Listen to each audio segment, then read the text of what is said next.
John Wayne faced down outlaws on screen, but one cocky actor thought he could lecture the Duke about real cowboys. Subscribe to discover the untold stories where Hollywood legends proved their character off. Camara. Hit like if you believe respect is earned, not demanded. Have you ever witnessed someone's ego destroy their career in a single moment? Share your story below.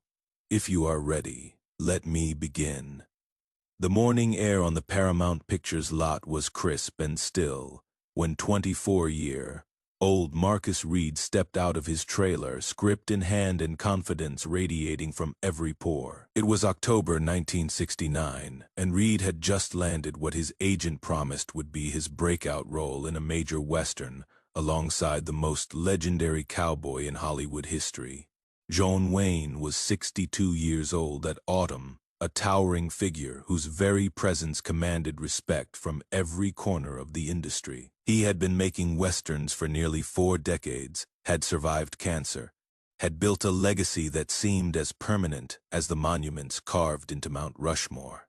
When Wayne walked onto a set, conversations quieted and work began in earnest. Marcus Reid, fresh from the prestigious Yale School of Drama, saw things differently.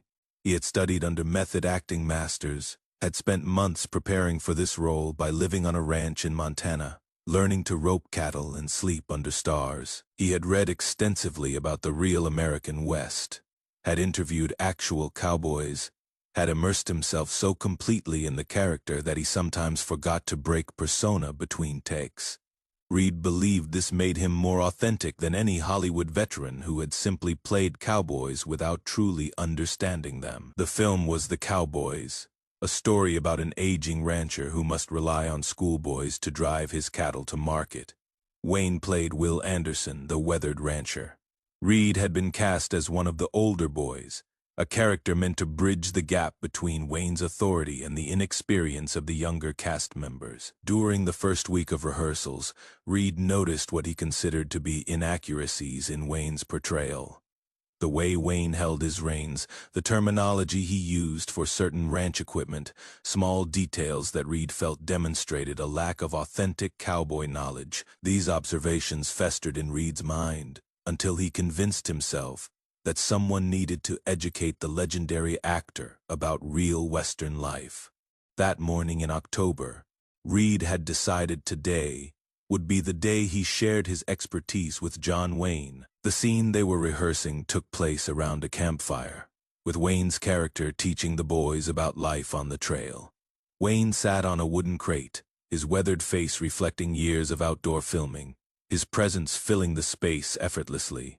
The young actors gathered around him with genuine respect, understanding they were working with a living legend. Reid approached the circle but remained standing, script rolled in his hand like a pointer. Wayne glanced up at him with mild curiosity, waiting for Reid to either join the rehearsal or explain why he was disrupting it. "Mr. Wayne," Reid began, his voice carrying the precise diction of his classical training, "I've been studying your interpretation of Will Anderson, and I think there are some authenticity issues we should address." The other actors shifted uncomfortably. Several crew members within earshot turned to watch. Wayne said nothing, simply looked at Reid with those famous pale blue eyes that had stared down countless screen villains. Reid interpreted the silence as encouragement to continue. "The way you are handling the reins, for instance, real cowboys would never grip them that way. I spent 3 months on a working ranch in Montana, and I can show you the proper technique." Wayne's expression didn't change. He remained seated on his crate, hands resting on his knees, watching Reid with the same steady gaze he had used in 100 films. The silence stretched longer than Reid had anticipated. "Also," Reid pressed on, now fully committed to his course, "some of the terminology in your dialogue isn't historically accurate. Cowboys wouldn't have used phrases like 'head up' the way you are delivering them. The authentic approach would be more subtle, more naturalistic." One of the younger actors looked like he wanted to disappear. A grip pretended to be very busy adjusting equipment that didn't need adjusting. The script supervisor stopped taking notes and simply stared at the unfolding scene. Wayne finally spoke, his voice carrying that distinctive gravelly quality that had become as recognizable as his silhouette. "Son, how many westerns have you made?" "This is my first," Reid replied, mistaking the question for genuine curiosity rather than the setup it actually was. "But that is exactly my point. I am approaching this with fresh eyes, without the accumulated bad habits that can develop over time in Hollywood." "I see," Wayne said quietly. "And how many actual cowboys have you known?" "Well, I spent 3 months with real working cowboys," Reid said, his voice gaining confidence. "I learned their authentic methods, their actual speech patterns, their genuine way of life. Most actors just mimic other actors, but I went to the source." Wayne nodded slowly, as if considering this information carefully. "That is interesting, son. Real cowboys." "Exactly," Reid said, pleased that Wayne seemed to be understanding his point. "Real authenticity instead of Hollywood artifice." Wayne stood up then, his full 6'4" frame unfolding slowly until he towered over Reid. Even at 62, after a lifetime of hard living and recent surgery, Wayne's presence was formidable. Reid suddenly felt much smaller than he had moments before. "Son," Wayne said, his voice still quiet but carrying an edge now, "I've been making westerns since before you were born. I've worked with directors who remembered when this was actually the Wild West. I've ridden with stuntmen who used to work cattle for a living before they got into pictures." Reid opened his mouth to respond, but Wayne continued, his tone never rising but somehow filling the entire soundstage. "I've made more than 160 films. About 140 of them were westerns.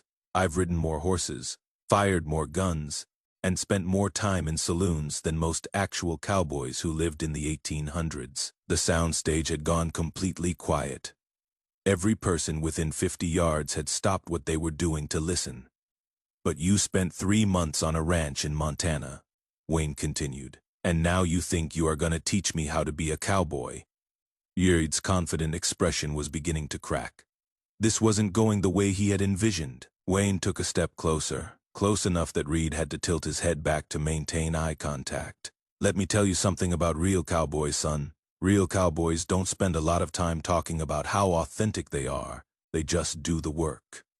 Reid tried to salvage his position. "I am just trying to bring artistic integrity to the role. Method acting requires method acting," Wayne interrupted, his voice cutting through Reid's explanation like a blade. "You know what my method is, son. Show up on time, know your lines. Don't bump into the furniture. Respect the people you are working with." Wayne looked around at the assembled cast and crew, many of whom had worked with him for decades. "These people get up at 4 in the morning to make movies. They work 12, hard days in heat and cold and dust. They're professionals who take pride in their craft." He turned his gaze back to Reid. "And you want to stop their work so you can give me acting lessons?" Reid's face had gone pale. The reality of what he had done was beginning to sink in. "Real cowboys don't need to prove they're cowboys," Wayne said, his voice returning to its normal quiet tone. "Real professionals don't need to announce they're professionals. Real actors don't need to lecture other actors about authenticity." Wayne sat back down on his crate, dismissing Reid without another word. "Let's run through the scene again," he said to the assembled cast. "From Will's entrance." Reid stood there for a moment, script still clutched in his hand, unsure of what to do next. The other actors were already resetting for the scene, pointedly not looking at him. The crew had returned to their tasks, but Reid could feel their disapproval like a physical weight. He took his place for the scene, but something fundamental had changed. The easy camaraderie he had enjoyed with the other young actors was gone. They performed their parts professionally, but the warmth was absent. Between takes, conversations died when he approached. Wayne never mentioned the incident again. He treated Reid with polite professionalism, giving him direction when necessary, acknowledging his presence when required by the scene. But the easy mentorship Wayne offered the other young actors was not extended to Reid. Word of the confrontation spread through Hollywood with the speed of wildfire. By the end of the week, every agent, casting director, and producer in town had heard some version of the story. The details varied, but the essential facts remained consistent. A young actor had tried to lecture John Wayne about cowboy authenticity and had been quietly destroyed for his arrogance. Reid's agent received calls from 3 different projects, all canceling meetings that had been scheduled for the following week. A television series that had been interested in Reid for a recurring role suddenly decided to go in a different direction. A commercial audition he had booked was postponed indefinitely. The industry's reaction was swift and unforgiving. But it wasn't because people loved John Wayne, though they did. It was because Reid had violated something more fundamental than respect for a legend. He had demonstrated a lack of professionalism, an inability to recognize hierarchy, and a disturbing combination of arrogance and ignorance that made him unemployable. Directors don't want actors who will challenge the star's authority on set.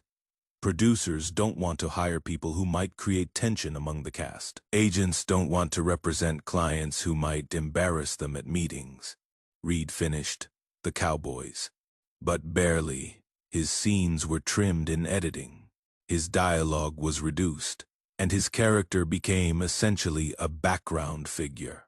When the film was released in 1972, Reid's performance was unremarkable, forgettable, a complete waste of what should have been a career, making opportunity. He returned to New York, where he found work in small theater productions and occasional television commercials. He never appeared in another major film. Years later, when film students and Western enthusiasts analyzed The Cowboys, Reid's name wasn't mentioned. He had become a footnote, a cautionary tale whispered among young actors about the dangers of arrogance. John Wayne went on to make The Shootists, a few years later, his final film and perhaps his finest performance. Critics praised his portrayal of an aging gunfighter facing his own mortality, noting the authenticity and depth he brought to the role. Wayne died in 1979, leaving behind a legacy as one of cinema's greatest stars and a reputation for professionalism that remained unsullied. In interviews over the years, Wayne was occasionally asked about working with young actors and how he handled conflicts on set. His response was always measured and generous. "Young people sometimes confuse enthusiasm with wisdom," he would say. "The smart ones learn from their mistakes. The ones who don't usually don't last long in this business." He never mentioned Marcus Reid by name. Reid continued working in theater until the late 1990s, when he finally gave up acting and became a drama teacher at a small college in Vermont. Sometimes students would ask about his Hollywood experience, and he would tell sanitized versions of his stories, always casting himself as a serious artist who had been misunderstood by the commercial film industry. But those who knew the real story understood the truth. Marcus Reid had confused 3 months of research with 3 decades of experience. He had mistaken academic knowledge for practical wisdom. Most fatally, he had believed that expertise could be acquired quickly and displayed loudly, rather than earned slowly and demonstrated quietly. The lesson wasn't lost on the other young actors who witnessed the incident. Several went on to successful careers in Hollywood, and when they worked with veteran stars, they listened more than they spoke, observed more than they critiqued, and earned respect through work, rather than demanding it through credentials. Years later, one of those actors, now a successful director, was asked what he had learned from working with John Wayne. His answer captured the essence of that October morning on the Paramount lot. "The Duke taught me that real authority doesn't need to prove itself, it simply is.